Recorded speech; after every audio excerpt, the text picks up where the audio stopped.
What is up, everyone? Welcome to another edition of the Starlight Digest, a podcast bringing you line talk and digesting Star Wars topics over 1,000 years. This is episode 209, being recorded on May 10th, 2023. I am your host, Darth Moocher. I've got Scott Solo here with me. What's up, nerds? We got Bootleg Joe. Hey, yo. Grand Admiral Franz. What's going on? Ernie the Fallen Fett. Hey, guys, what's up? And wandering aimlessly through the streets of Coruscant, we picked up Dr. Pershing, Omid Abtahi. What's up, what's up, you guys? I'm just feeling very insecure about my lack of background. And that's gonna come up later. Like I was gonna ask how much you're growing as a fan, and I don't see the background change. Yeah. Well, what he needs. He needs to get that Hot Toys Pen Pershing figure that they've eventually got to make, right? He's got to have. I mean, from your lips, man. I wouldn't mind a Funko either while they're at it. So. I wouldn't mind a Funko while we're at it. Come on, now. Yeah. All of it, run the gambit. I mean, yeah. You know, Carson Teva got a helmet. We got to get the Pershing, the Mind Flayed figure glasses. helmet. We need Dr.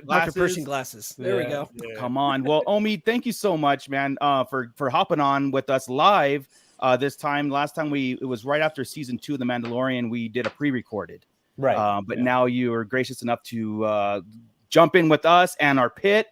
So I'm sure that they have a lot of excitement in there. So guys, get your questions ready, get your comments ready for Omid. So he's going to kick back with us for the next hour. But before we get into all that stuff, I want to hand it over to Scott, and so he could shout out our Patreons and who's being digested in the pit. Well, hey, everybody. Thanks a lot for joining us once again. Thanks for joining us in the pit. Special shout out to all of our amazing Patreon members. Without you, we wouldn't have, this show. This show wouldn't be going without you. So thank you, everybody. And a special shout out to our pals, our faithful Patreon crew, AJ from the Forbidden Panel, Cliff, Brandon and Anya Epler, Dennis McGrath, Don the Dad Dorn, Don and Brady of the Escape Pod podcast on the Red 5 network. Hey, that's our network. Eric Grubb, Fanboy Mike, Flavy Davey, formerly of the Nerds with Attitude podcast, Gavin Connor from the All Cure Holy Hour podcast, Justin the Vanilla Thunder, Mervine, Nicholas Schaefer, Matt Lodge. I don't know why I can't say his name without doing the stupid voice. Matt Logic, Ryan, and the Star Joe's podcast. So that's the Patreon tier. Scott, are you getting sick, or are you yelling at somebody today? Am I uber loud? No, I'm feeling you. Like I feel it in your chest. I'm like, you okay, Scott? I feel like you had something going today. I think I'm okay, brother. I think I'm okay. All right. So if you want to join us in the Patreon crew, just scan that QR code right there and, donate a couple bucks every month. It just goes right back into the production of the show. It also helped us pay for some stuff that we donated to our charity event last May 4th. So thank you one and all. We really do appreciate you. May 4th was awesome, by the way. May 4th was pretty rad. Yeah. I'll talk about the people in the pit right now. We've got Matt Logic, 44, Gordon Scalzi. We've got Toy Rensu. We got Nebulous B in there, who did very respectable in the trivia on May 4th, I might add.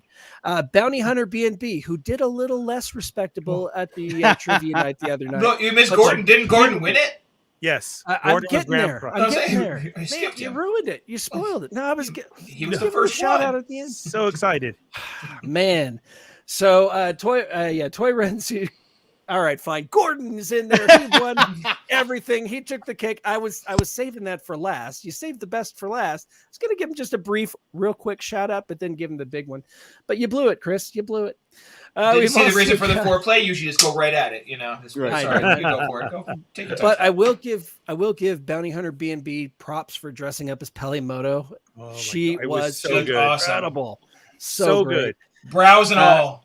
Yeah. I know, right? Rick Jones is in there. Santo1414. Gavin Connor from That Cure podcast is in there. I'm surprised he's not in New Orleans watching The Cure. Marcus Yee is in there. Hey, what's up, Marcus? And Ray Does Art. What's up, everybody? Welcome aboard. Absolutely. Just real fast. Nebulous B, where is the Black Series Dr. Pershing figure with the guilty conscious ear tugging action? Mm-hmm. Yes. Yes. We had a couple of speculations on that too. So maybe ourselves as far as like, is that a little bit more ominous, or is that like something? Is that a nervous tick, like he's nervous about something, or he's about to tell a lie? Was kind of the question we had. No, it was more of a comforting gesture. Okay, comforting gesture. Gotcha. Yeah. So he was getting anxious to bring him down. Yeah, exactly. A fidget. Okay, cool. He was doing the woo-saw. He was doing the woo-saw. Woo-saw. Like that. Yes. Yeah. Like it. But I think it's like, I don't know if you guys have ever had ear pain. Like, oh yeah, I had an ear infection recently, and I would do this just to like bring myself comfort. Yeah. You know? Gotcha. Yes. And I think it's very similar for him. It's like, it was obviously the ear that got shot. So it's just something that kind of like, that's right. See, if it throbs or anything like that, you kind of just let it kind of ground it a little bit. That's the way I interpreted it. right. Oh, I love it. That works way better than than ours. Damn. Yeah. See, always the real answer is better than ours. And I totally forgot about the ear that got shot. Like that. It just makes perfect sense how it goes full circle like that. Now, I actually think we might have mentioned it, and I think I deflected that. Oh no, that's his tell for sure. That's right. That was Chris just fact checking me on that. I probably said no. Let me find that show.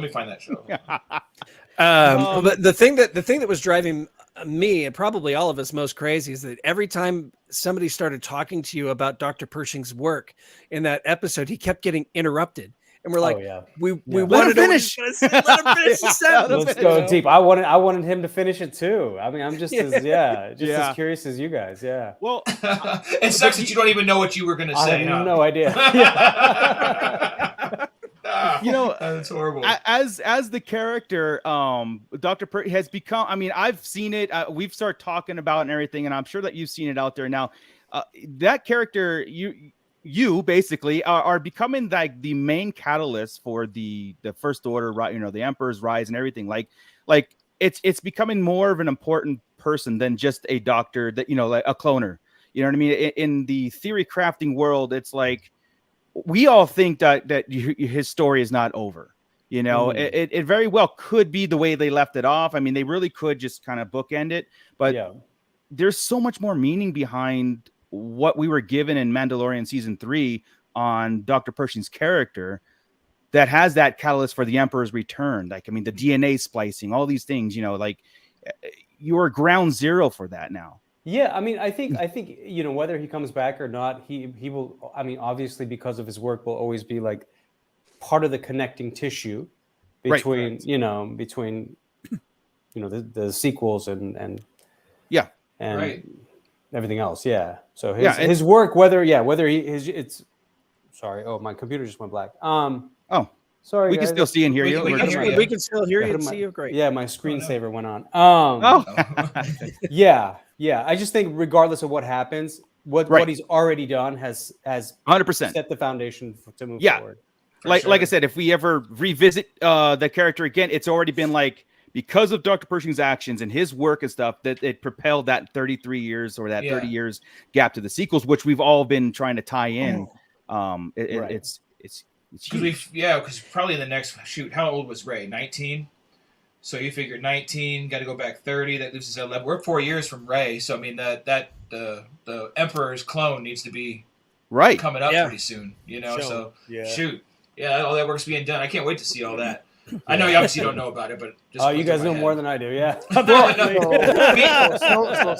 We guess more than you do, and we're wrong more than anybody. I've more done the math on trying to see if Dr. Pershing can appear on Bad Batch. I was like, how old? Same. Nice. How old does he have to be? Like a Doogie Howser style, like prodigy, I think it's more than 20, doable. Got to be 28 or 29 is about how many years, right? Somewhere around there. So the math has to. So 15-year-old genius. Yeah, I don't know. There you go. Why not? It works. Well, What's crazy to me though, and I love the fact that the Mandalorian, I liken the Mandalorian a lot to like Lord of the Rings, where it starts off like a really small story. It's small tale about, this guy who picks up this kid and goes on an adventure, and you were part of it from the very beginning. But by the end of it, it's galactic, it's these worlds and this massive battle between these factions. And it's just awesome to see your character wasn't just left in season 1. Your character was prime in all of that and had real meaning. I loved your episode this season where it really got into the meat and potatoes of you and the way you work, your character worked, and just the way you brought such life and a background to the character. It was enthralling. I absolutely loved it. And that's a large part to your interaction with the characters, your abilities, man. It was fantastic. Well, listen, I appreciate you saying that. I think like the first thing that has to be said is that it has to be there in writing. And, hats off to Noah Clore and Jon Favreau and Dave for at least, putting in writing, and hats off to all writers during this WGA Absolutely. strike. Absolutely. None of this is possible without them. Yeah. So yeah, I was just like, I remember like when my agent called me, he's like, yeah, these are the days you're going to be working. And I was like, those are the days the episode's going to be working, right? He's like, no. These 19 days or 18 days are your days. Nice. And so I was like, what kind of episode is this? And then I got it, and I was just kind of, with the way they kind of just shifted that spotlight on me for as long as they did, gave me a lot of anxiety and excitement. It's so funny. Like, I read the script and I was like, wow, this is amazing. And then I went and watched the behind the scenes, like Mandalorian, like featurette that's on Disney Plus. And I had to turn it off like in 10 minutes because I was going to throw up, because I realized how many people were counting on me not sucking.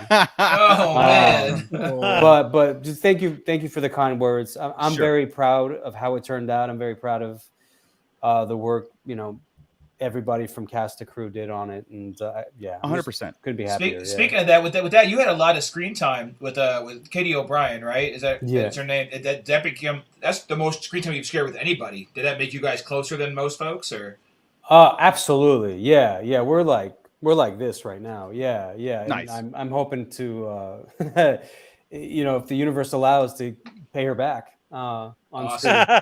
That's great. 100% for sure. Yeah. So I wanted to bring this up real quick. Marcus Yee in here said, just want to say Omid was awesome as Hawkman in the JSA animated film. Also, how did those Imperial travel biscuits, or what did those Imperial travel biscuits taste like? Cheers, man. Thank you so much, Marcus. Yeah, man, Hawkman was a while ago. I don't know if I mentioned this last time. I think we were talking about it. I had like laryngitis on the one day I had to record Hawkman. Oh no! Oh, for real? So, yeah. And so I actually tried to call off work, but they're like, "No, you need to come in." Like, yeah, you're scheduled. So I acted with laryngitis, and I couldn't raise my voice beyond a certain like decibel. Anyways, the travel biscuits tasted like coconut. Like they were very fattening. They were quite delicious as far as I was concerned. Right. I'll tell you what, the popsicles though, man, you could have killed somebody with it. It was so hard.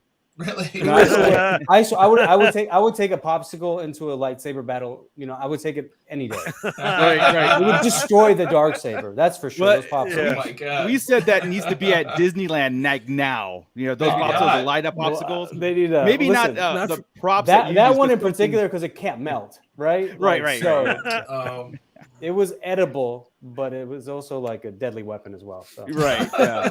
Like a ninja star flying across. Yeah. It's so funny. We do ask this sometimes. It's like not if you took anything from the set, but what did you take from the set that you could say? Or I can't say. You know what? But like, there's something. It wasn't so much like I have some things. Okay. But it wasn't so much like what I took. It was kind of like what was kind of gifted. And I don't want to get anyone in trouble, but like people want to take this piece, these memorabilia home with them. Yeah. But they all fit in a little Ziploc bag, so it wasn't anything big. Nice. But did you get one of the Favreau coins? No. What is that? Did he give that away to the crew and stuff? He has them sometimes, and he does visit Disney a lot too.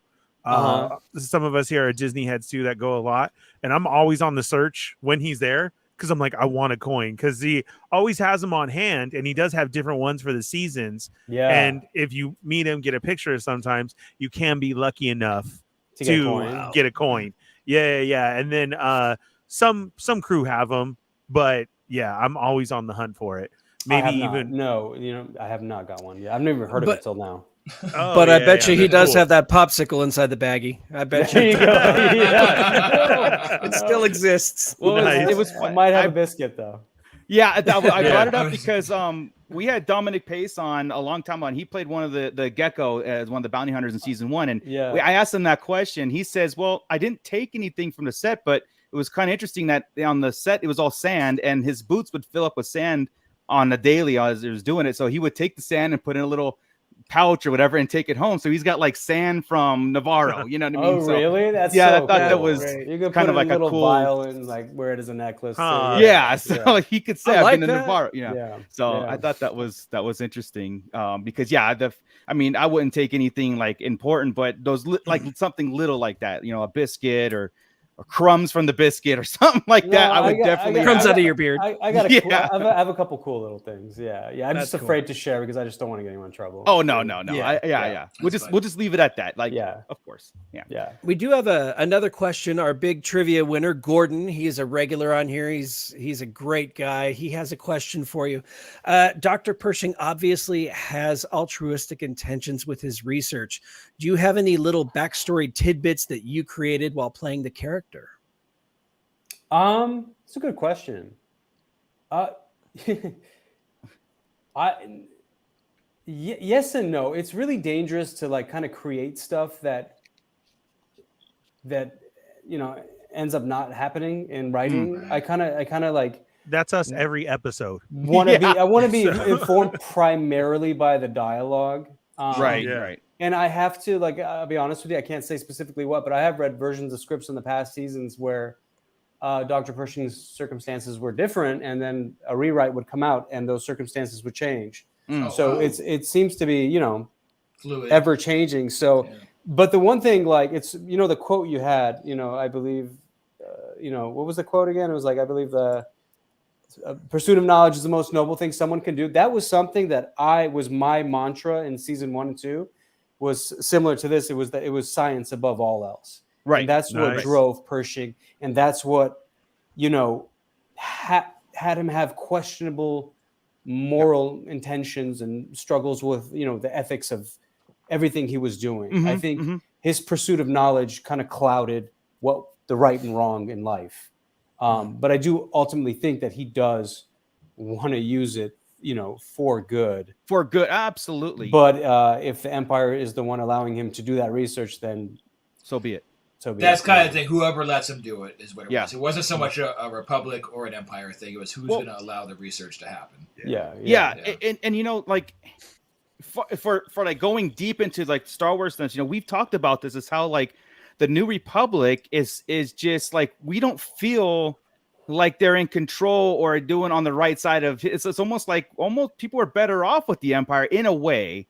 That's of kind course, of how that episode kind of played out, right? It did kind of like much of a difference. Like I know with your character, it was for the knowledge and education and science was superseding, and said, you know, and maybe you can stop what that was going to be used for, but the fact of you doing it and your work was more important to you than it was, I guess, the end results. It's almost like in real time, you know, the atomic bomb, right? Like the technology, developing it, but you know what it was used for inevitably. Should have we and could have we? That's the moral question. Right. But I always, and then going through that episode too, it was such a power struggle. Like I appreciate it so much because the dialogue was so much there, like more than action to me. And it did put a question in my mind, like, what is the New Republic just can't now they have the galaxy in their hands and they don't know what to do with it.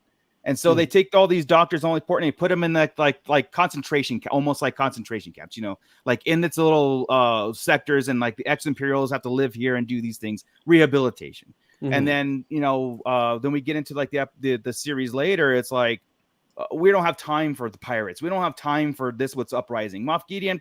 We don't have time for that. Let other things. Too much bureaucratic stuff going on. Yeah. So, and it's actually really cool to think about how it's not just a on and off switch with the Empire. You know, like, okay, they blew up the second Death Star, Emperor's gone, all that stuff, and not everything just goes back to normal. It was like there are still things that need to be worked out for years to come. You know, and that episode was brilliant in that where like you still have Imperial agents working for Moff Gideon for his own purposes, or maybe for, you know, again, it's still yet to be seen on our end, like if it's serves Grand Admiral Thrawn's purpose or if it's just solely Moff Gideon's. But those are the things that makes me like really, really love Star Wars and the political aspect of it.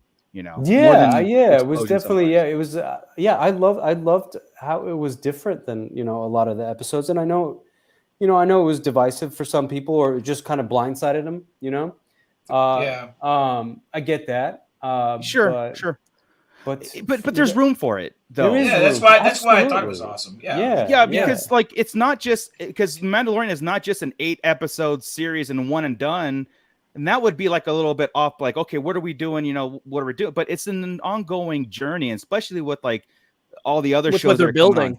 It's a whole world building. So like, I didn't see. I mean, personally, I did not see that as a detour. I thought it was like really cool to visit this side of Star Wars rather than run and gun. You know what I mean? If anything, I thought that episode helped match up to Andor. Kind of like, right? Because they go to they go to Coruscant, and it kind of gives that same vibe in that episode as that does, which is a completely different vibe than the Mandalorian does usually, right? So, I think actually, to be honest, Pershing can show up in Andor pretty easy. The season 2 here, I think so. Just have chronologically though, like you'd be younger early on, Andor is going to be right before A New Hope, and that's only going to be 9-10 years right there. So that'd be your life's work. You could be working on. Shave that beard, man. You're in. Yes, sir. To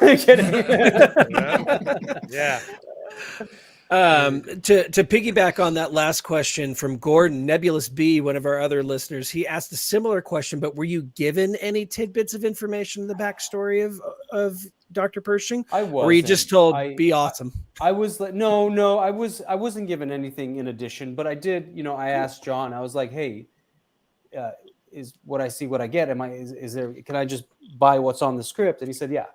Okay. I'm not like looking for like ulterior motives or anything, like, you know, I just wanted to make sure like I was interpreting it right. Mm-hmm. And yeah, it was more than I was given in the first 2 seasons. The first 2 seasons I could not put my finger on Dr. Pershing whatsoever. I wasn't given a lot to work with. He's a doctor of what? Yeah. What's he working on? You say doctor, right? Yeah. So I mean, for me, I was given a lot to go off of. So it felt plenty for me. Cool. Yeah. And you also, I mean, like I said, these are the story runners and the show runners that you know that they have a clear vision of where these characters are going and stuff. But I do feel, like I said, I do feel in that speech with in the Opera House. The Opera House. Thank you. Yeah. You know, I thought it really came across real, like, you know, passionate about the science and the art of science and the technology, and it was cool. So you know what it is nowadays, everybody has different thoughts about everything, and we've always said people get mad if the story doesn't play out the way that they think it is. But you also have to look at it as, if it's not being talked about, then it's not being meaningful as well either. I think that's when people really need to worry, is it just another episode went by. And I feel that was one of the most talked about episodes that had happened. And I think in the long run, that is a good thing. Yeah, no, for sure. Our show, along with other shows, was able to sway people's thoughts and turn it around as far as, look, you're not looking at it the right way. And like this, you guys all love Andor so much. This is an Andor-esque episode, and it does have meaning to the complete story. Like, we've hold on. Correct. You had faith in it the whole time. Just imagine what's going to happen. This is put here for a reason. And that's what I think was with this episode is no matter what it was still being talked about. And that's what it's always a good thing. I love the conversations that I heard. I just love the depth of what people were talking about. It was just really cool stuff, you know? as opposed to like, oh, the monster got taken down. I loved, like, yeah. I don't know. I So- just Yeah, no. yeah. So it's There's safe to great say you've conversations. had a pretty good relationship with the fans, like a really good welcome, really good comments and everything. Like it's pretty. I mean, everybody's you can't please everybody, right, man? But No, for the most part, I would think you'd that's have a pretty never the positive- intention. No, listen, Right. whoever like has reached out to me has been nothing but wonderful. Good. Awesome. Good. That's so great.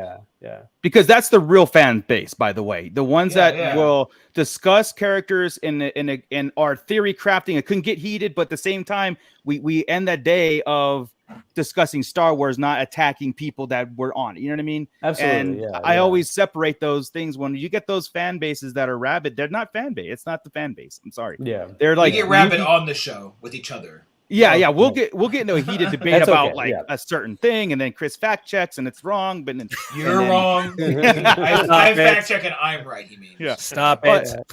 but Scott, yeah, stop pull it. it up. Okay, this is where we're in separate corners, like Chris is yeah, right. Right. Break it But up, you Scott two. Bravo, Exactly. is, Sorry, the other way around. Sorry. Yeah. I can't do it. but when it comes to like this, Scott Bravo was saying, I think the two people who had the most character development were Paz and Pershing.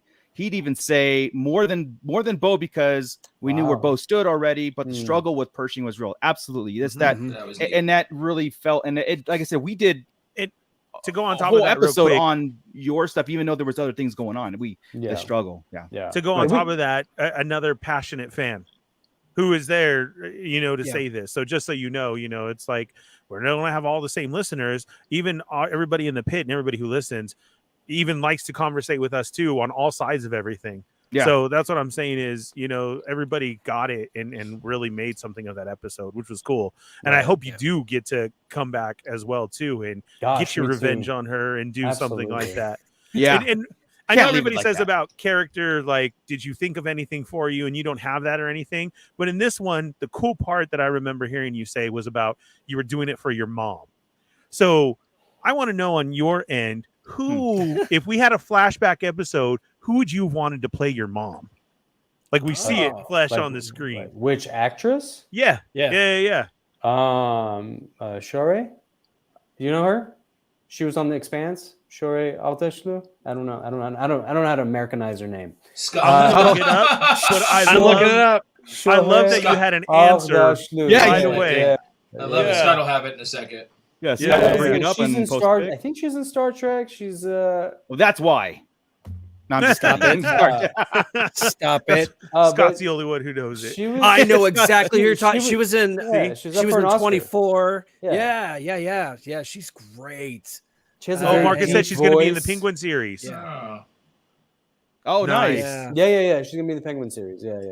Yeah, Nebula I'll bring said her from up. 24. It would be. Yes, it'd from be awesome 24. to have her as my mother. Pretty neat. Yeah. That's what I'm saying. Nice. You got to have that little play of, well, it was mentioned. So, Yeah. Right. Yeah. who Now, I would gotta- you- Already here. Yeah, I got a question about filming, right? Yeah. So this season of Mando, it seemed like it was a lot to me. The Mando. okay. There you go. Oh, gotcha. Yes, I know. Yeah. Yep. Look, Ben Oh, looks that's like a my good dad pick. too. These two Yeah, people there you look go. like my parents. Ben Oh my Kingsley and goodness. her. Yep. It's Yeah. already Right. set. There it is.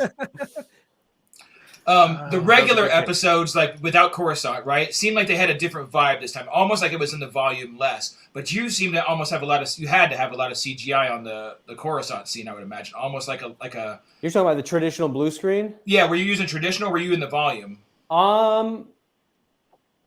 I would say it was about 60% volume, 40% blue screen.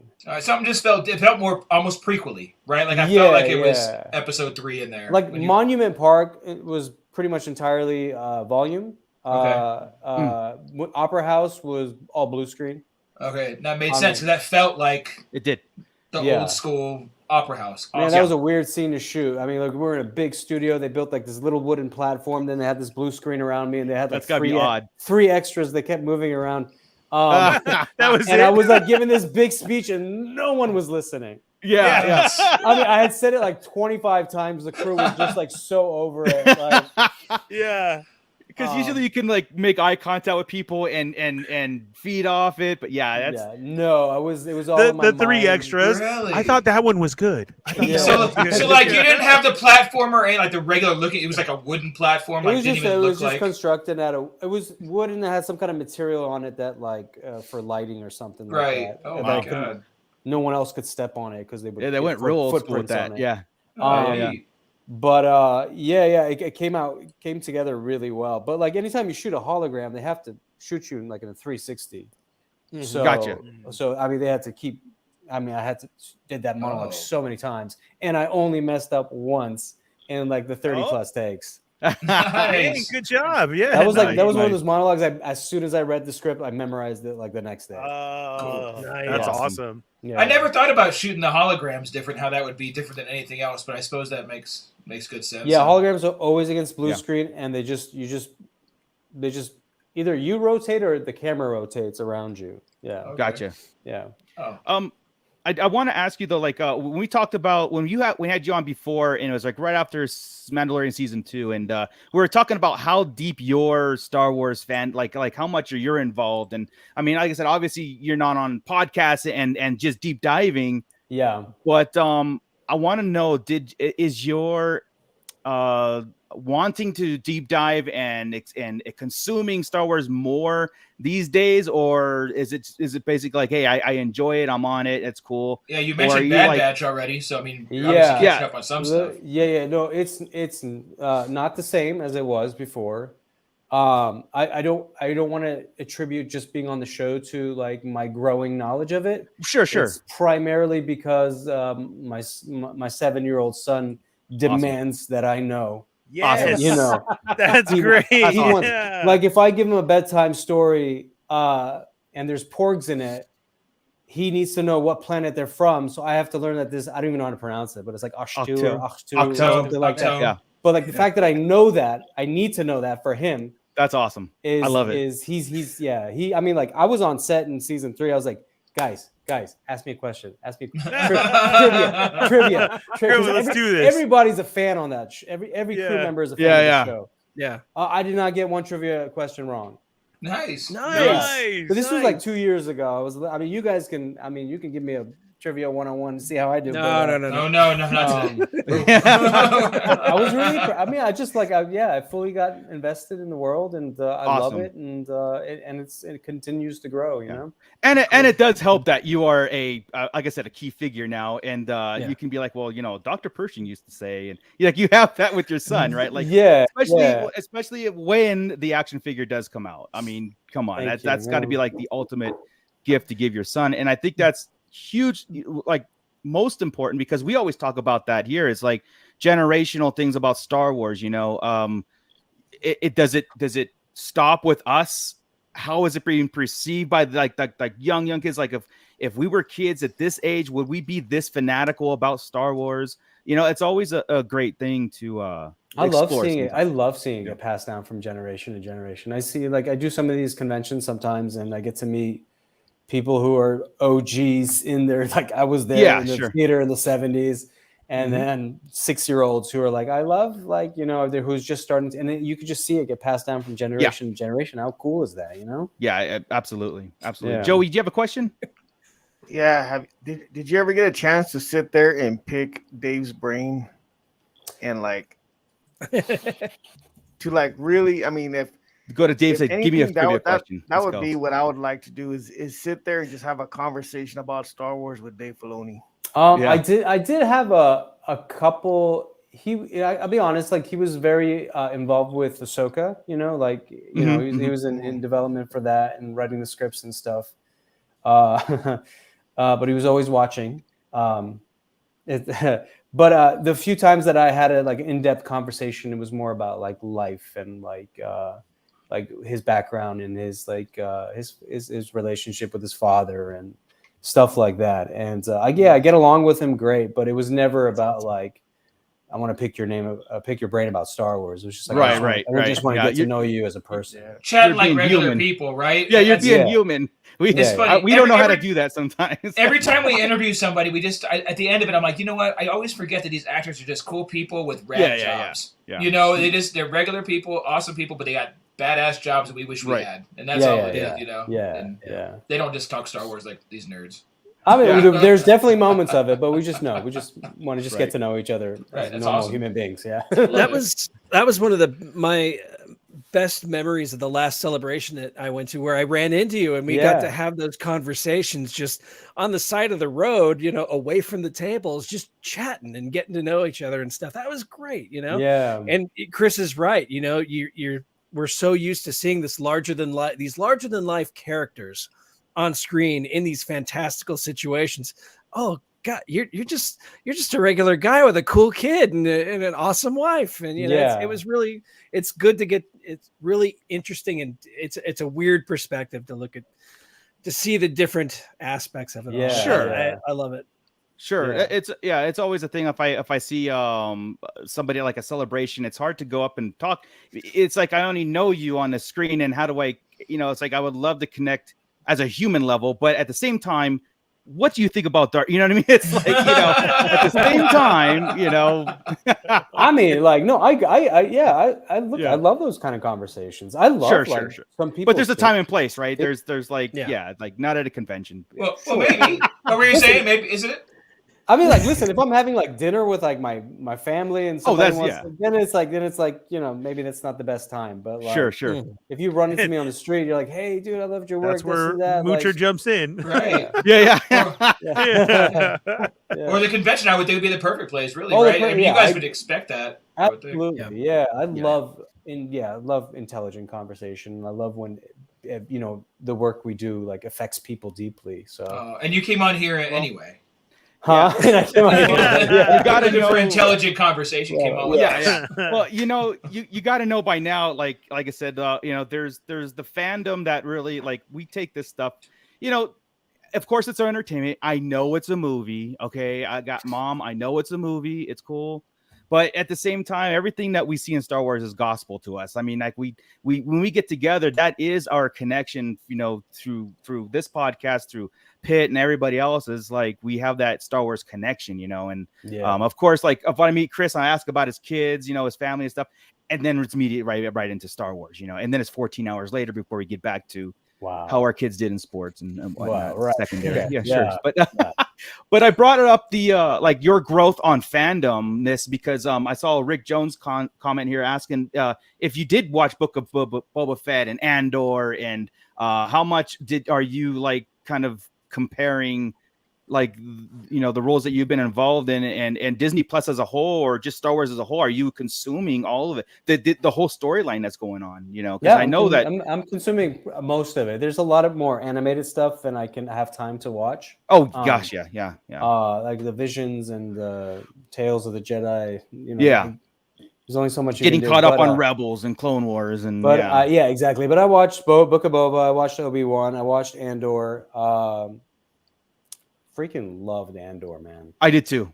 Oh yeah, I did too. I because it is a dialogue driven and shot so well, and the dialogue and the acting was so well. Like I was so engulfed in it, you know, and like I said, it's Star Wars without, like, but Chris and I have this discussion. We won't fight, guys. Don't worry about it. We have the discussion. You know, I enjoyed it so much more because I believe there's room for this kind of Star Wars product. Yes, you know, like Chris was missing like the lightsabers, right? Like the Force. There is room for it, and it is again. It looks the best. It's wonderfully acted, directed, written, everything. It was just missing magic for me. I had no magic. Well, Mandalorian has magic. Yeah, you have to you watch, and I remember at times I was like, oh, I had to remember that I was watching a Star Wars. Correct. Yes. Show, and like you didn't have a lot of reminders unless, you know, the Empire people that dressed up in the similar suits. Exactly. But I get it. But for me, it was just like, wow, this is cool. I like the slowness of it. I like I did too, the grittiness of it. But like I also love, you know, the other stuff too. You know, like the swashbuckling. Yeah. You know, like having the Vader hallway scene in Rogue One is the pinnacle of Star Wars entertainment for us, and it means so much. But also that I told these guys, I said, I'm proud as a Star Wars fan to have Andor in our arsenal. That type of cinematography and everything that was there. I'm so ready for season 2. It just fits so well, and like I'd rather have it than not have it, and right. There's room for it. So yeah. Especially when Pershing shows up in season 2.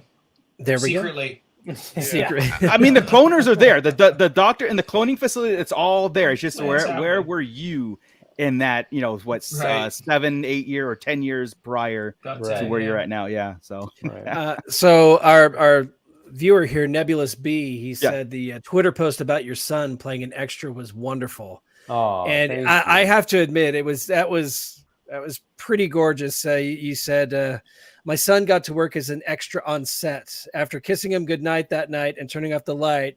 Awesome. Your son said, "Hey, Daddy." You said, "Yeah, baby. Coruscant is real. I've been there." Yes, you have. That's magical, man. That is amazing that you were able to to share that with your son. Oh, that's incredible to me. Yeah, it's I call it a forever memory. Absolutely. Like, I don't know. How many of you have kids? Oh, like pretty much all but Scott. Everybody but me. I've got cats. Well, so like this. Like I mean, I took him to set. He worked 2 days, and he got the absolute VIP treatment. He got to see behind the scenes. He got to meet people. Everyone's like, Miles, this. Like he got to meet Grogu and man. Take that to school. Yeah, he got to sit in the what's called Video Village and watch me act in a scene. That's awesome.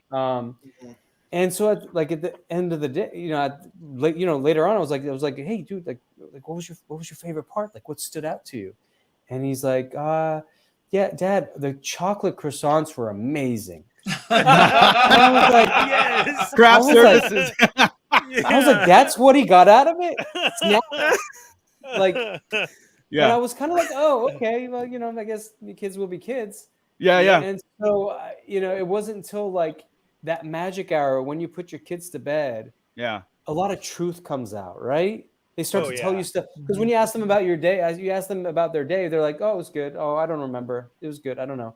But at night, for some reason, they're like, hey, so-and-so happened to me. And so like, that's why like when I turned the light off, I was like, all right, good night, man. And he just, he said that, he's like, hey, I've been to Coruscant, like it's real. I've been there. And I just got so emotional because I knew that he got it. Yeah. But before I didn't know if he got it or not. And that probably means he was kind of cruising through his head for a while, going through, wow. Exactly. Yeah, he didn't know how to process it. You're right. Right. Yeah. Right. And it's just that's awesome. It's just a really magical moment. Yeah, it is. It's got me get choked up right now. That's awesome. I'm about a shitty father now because I haven't taken my kid on a Star Wars set. All my son asked me when he went to bed is, do I have to clean my room in the morning? Really? That's about the extent of it. Right. Thought I was killing it. And here's Omid. Do I have to go to work? Yeah. Both of my daughters, since they were real little, have been raised since the prequels to watch Star Wars, and I've seen them growing up to grown women, and they still are in love with Star Wars. And I got a little nephew, Roman, who's a small baby. Probably doesn't understand a word anything he's watching, but he's focused on it. And I know the feeling. I mean, it's probably nothing what you were feeling because your son actually got to be, on the set. But no, it's all the same. It's all the same thing. It's all the same emotions and the same feelings, whether the circumstances are different or not. We all bond with our kids with Star Wars. I mean, that is the thing. It's like they're fans of Star Wars not because we're fans. It's just that they get it, and we have that connection. Like my son's older; he's 23, so he's it's like he was born when the prequels came out. Chris is around the same time. You know what I mean? So it's like these guys grew up with us being our friendship and our camaraderie on Star Wars, and they have theirs, but it's also something we can bond with throughout our whole lives. We have Star Wars. You know what I mean?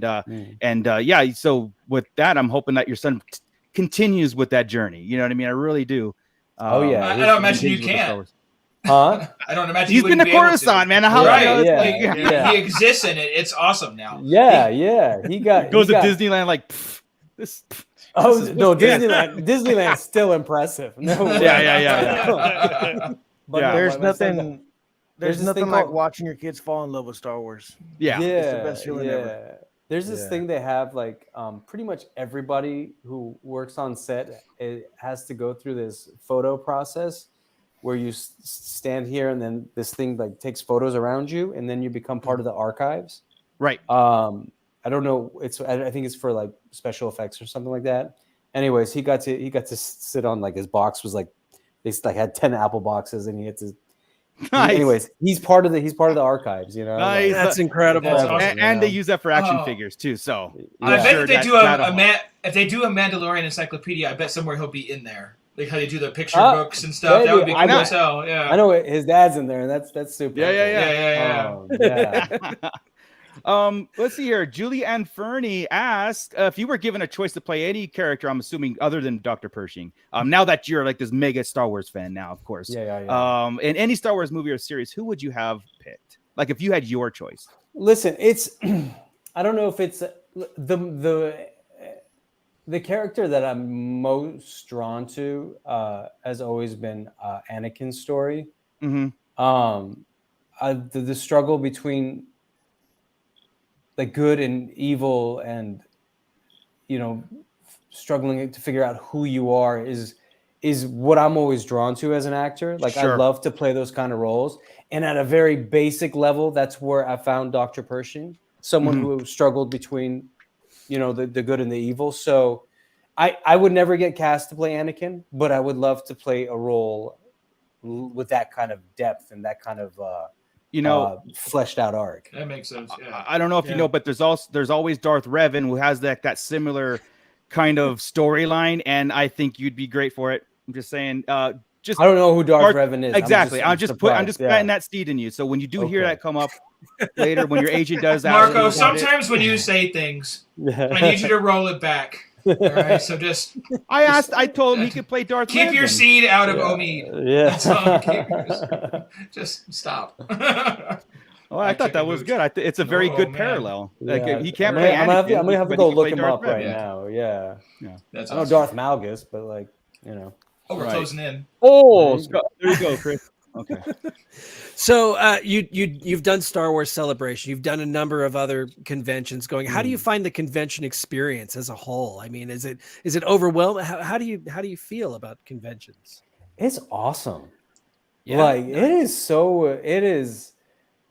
so cool because you get to meet people who are excited to see you and it's nerd out with them and talk to them, and some people can't believe you're a real person, it's just like, to me, it's just nothing but like, because no one comes up to you and says, I don't like you, that at least that hasn't happened yet.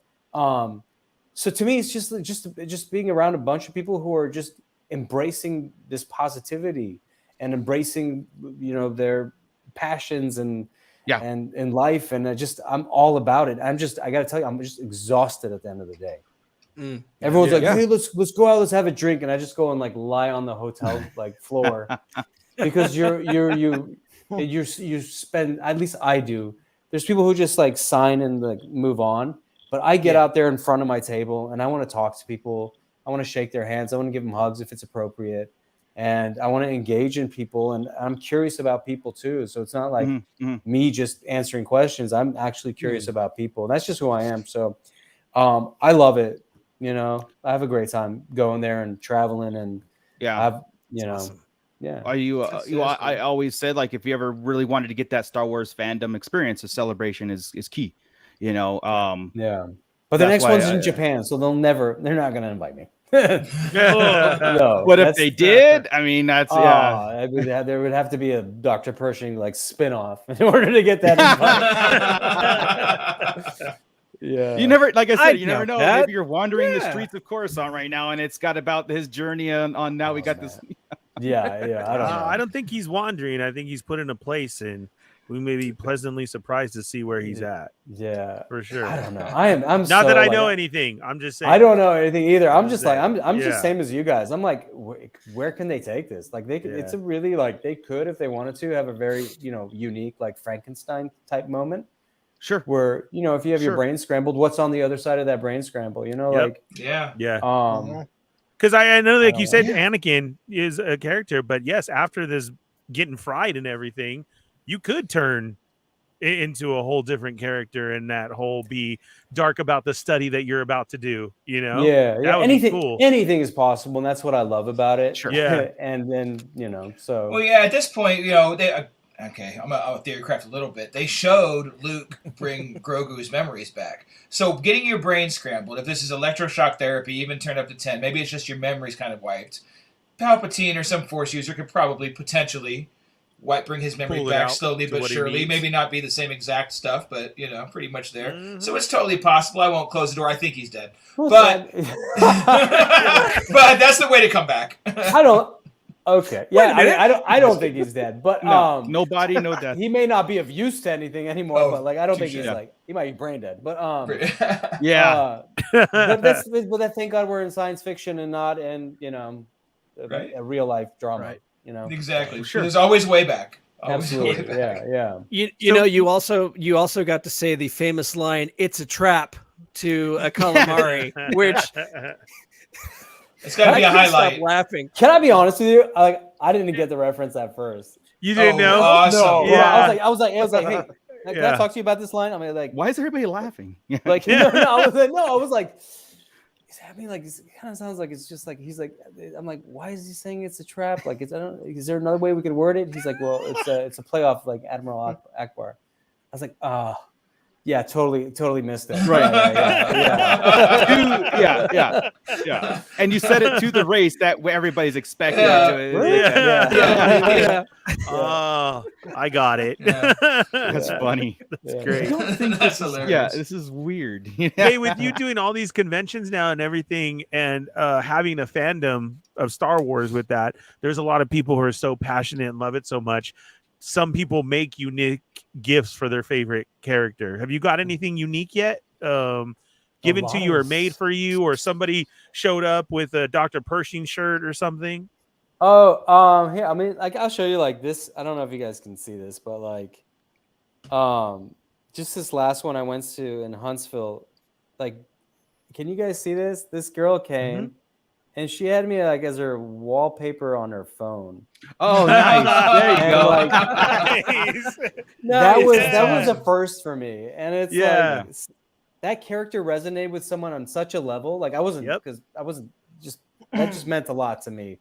But people do make stuff for you. The problem is like you pack light. You pack very small luggages, and so a lot of times you can't like take it with you. So people like have these little like crochet stuff and I love it. Yes, that's awesome. Yeah, it's such an awesome gesture, and that's cool.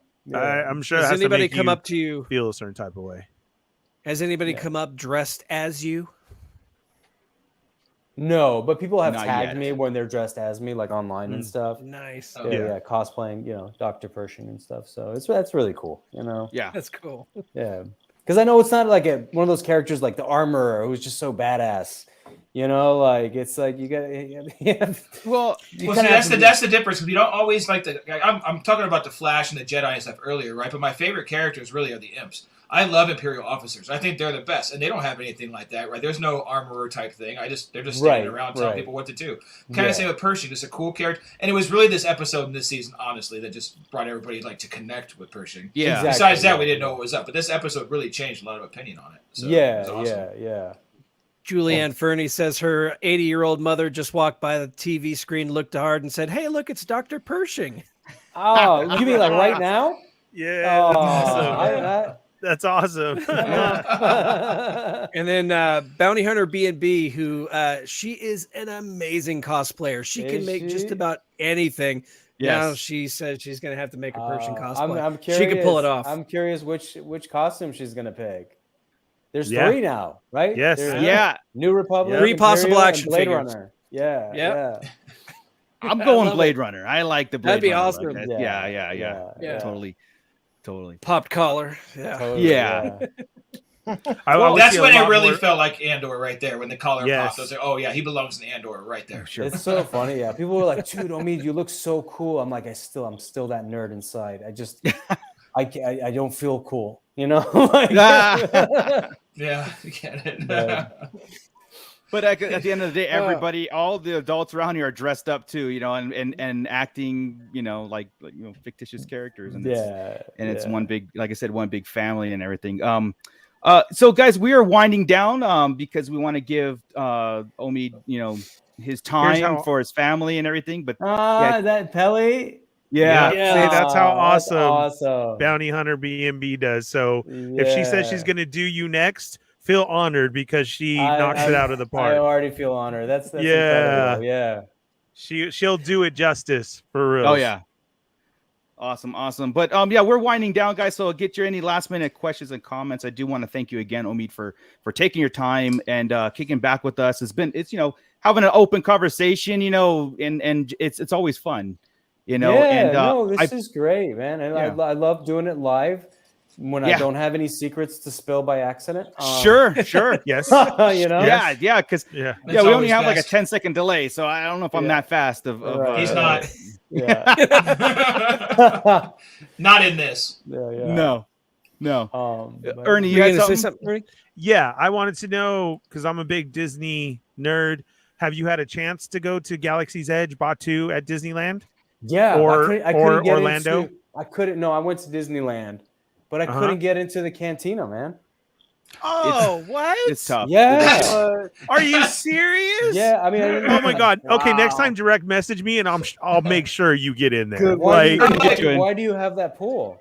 Because you got to know the tricks. Yeah, you got to know the tricks to get in there. Yes. There is a trick to it. Yeah. How does Dr. Pershing walk up to the cantina? That's what I'm saying. And not just say pause it on Disney Plus and be like, it's me. I didn't do that. We just tried to get a reservation. So if you're there, we got you next time. Be like, Ernie, we got you.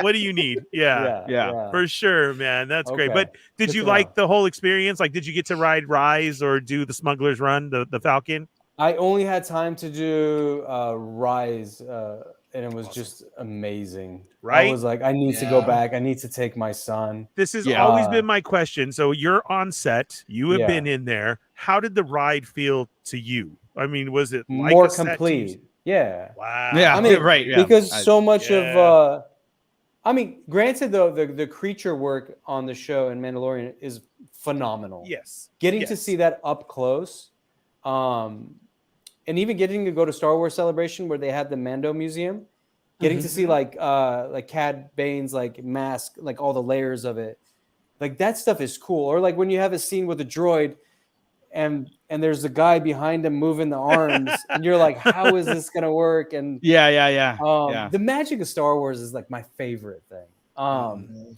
But it's but that being said, like they did a phenomenal job.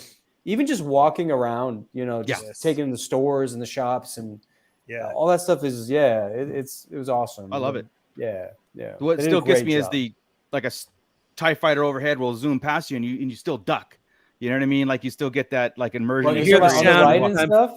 Or no, just walking outside the area, that land. Oh, I don't think I noticed that. Okay. Oh you like hear it fly over. Right. If you're in there long enough, you have different sounds, and you look up because all of us know the sound immediately, and you look up and oh my God, so that's there. And then another suggestion for you too, if you do end up getting to take your kid back there with you, try and also do the saber experience because it's definitely I stuck my head in it. there. Yeah, where you get to make your own. Yes. It's definitely worth it for sure. Okay. I think he would enjoy that as well because if he said that to you that night, they immerse you in that when you build your own. And it's such a cool little show that makes it worth it. I think he would also love that and be into it. And so would you. Yeah. Definitely. No, that's definitely on the queue. Thank you, Gordon. The pit had a blast with you. A lot of compliments and they want you back. So we'll have to organize that. And we'll definitely have some trivia questions for you since you asked. No, man, you threw it down. We're gonna good. Yeah, I've just been telling people I'm like I can answer. So like, no, that's cool. I love it. I might be a little bit rusty because I really did my homework before I started season 3. So no, I promise I will not write the questions because that was the biggest complaint the other night. I wrote the question. He wrote a whole. There were 4 rounds. One whole round was specifically about Ewok names. And if I hear Poplu or Chirpo one more damn time, Scott. Hey, we were celebrating 40 years of Return of the Jedi, That's man. right. We Yeah. got Ewok names. Wow. 40 You Ewok names. You guys are way beyond me. It was way beyond us Chief too. Turpa. I know. There we go. Yeah. We didn't even know. Yeah. Thank you, Gavin. Yeah. Well, Omid, I do hope that everything gets back in the flow of things in film land about the writer strike. I hope they get what they want and things start to continue. And me personally, I do stand behind them as far as equal, getting their dues and everything. So I'm hoping that it doesn't hinder you too much, to get you back on screen and get you acting, because Thank you. Yeah, you're great at it. And just like, this has nothing to do with Star Wars, but if everybody can just like put out a prayer for Jamie Foxx, there's some disturbing stuff online like in these last few hours about his health, wow, it's recent. Okay, yeah. Okay. Oh man, he's getting worse. I'm so sorry to hear that. I don't know. It's just it's all internet stuff, so I don't know. But it was somebody texted me, and I just gotcha. Yeah, that guy is massively talented, and absolutely. No, absolutely. Yeah, so, absolutely. Yeah. Well, like I said, I'm hoping things start to work itself out. But definitely, we'll do that. That's fun. But you're welcome back anytime. Anytime you've got an hour to spare, this is great. Thank you, everybody in the pit. I'm going to kick it off to Ernie. In fact, do you have like an Instagram or anything else that everybody wants to keep up on your work? I only, I have an Instagram I haven't used in I don't remember since 2017. I'm on Twitter as of now. But things are changing on that platform so much that I don't know if I'm gonna continue. But as of now, you can find me on Twitter. Yeah. Okay. Very cool. I think it's just my name at Omid Abtahi. Or Omid, whatever. I don't know. Yeah, you'll pay for all the check marks. You wait for all the the different check marks. Make sure it's the right one. I know, right? I know, it's ridiculous. But anyway, thank you so much. Thank you, everybody in the pit. Thank you, Sarlacc Digest. Ernie, kick it off and get us out of here, man. Yes, thank you to everybody who joined us tonight and was here. You guys were a very respectable pit tonight. We thank you for that.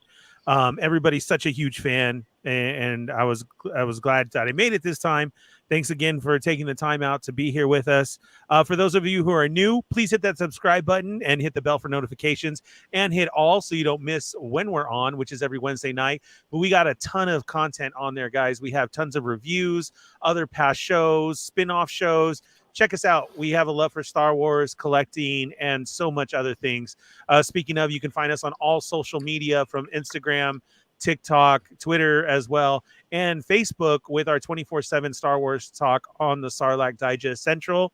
If you were looking for us on Instagram as well too, Darth Moocher is on there, The Art of Scott Solo, Bootleg Joe, Darth Dad, and myself, The Fallen Fett, all on there. And go check us out. We have all our own stuff up there as well. And then Sarlacc Digest, everything. Don't forget, tonight's show is sponsored by Tashi Station Emporium. Use the code Sarlacc Digest to receive 10% off your order and get yourself some figure stands for all your figure needs, space walls, extras, whatever it may be. Tashi Station Emporium has you covered. Check that out. Look that out. Nice Dr. Pershing figure right there. There you go. There. That would be incredible. Perfect. And we're golden. Yeah. Yes. Yeah, we got you. If your son starts getting into this a lot more and you need some old figures, look us up. We probably have you covered. Okay. For sure. Awesome. Yes, for sure. Don't even worry about that. Like, Yeah. how can I get that old figure? Oh, We got you covered. I appreciate it. Thank you. You guys are awesome, man. Yeah. I appreciate it. So again, that offer is extended out. Anytime you would like to come back, it would be a pleasure to us. Thank you so much. And if you need that Disneyland help, hit me up, man. Oh, Or I will, Scott's for there sure. too. Yeah. Now that I know. You let us know, We're man. there a We'll lot. get Front of you the in line, there. Ernie be like, Yeah. I'm like, I'm like, I'm actually here right now. Let's go inside. Yeah, for reals. Definitely. Thank you guys for being here. We will see you next Wednesday, and have a great night. Funko Good Pop night, for everybody. Pershing. Hashtag it. Hashtag deal. Funko Pop for Pershing. Yep. Yes. With that, Scott. Keep it nerdy, everybody. And thanks, Omid. Thank you, guys. Thank you. Bye. Thank you.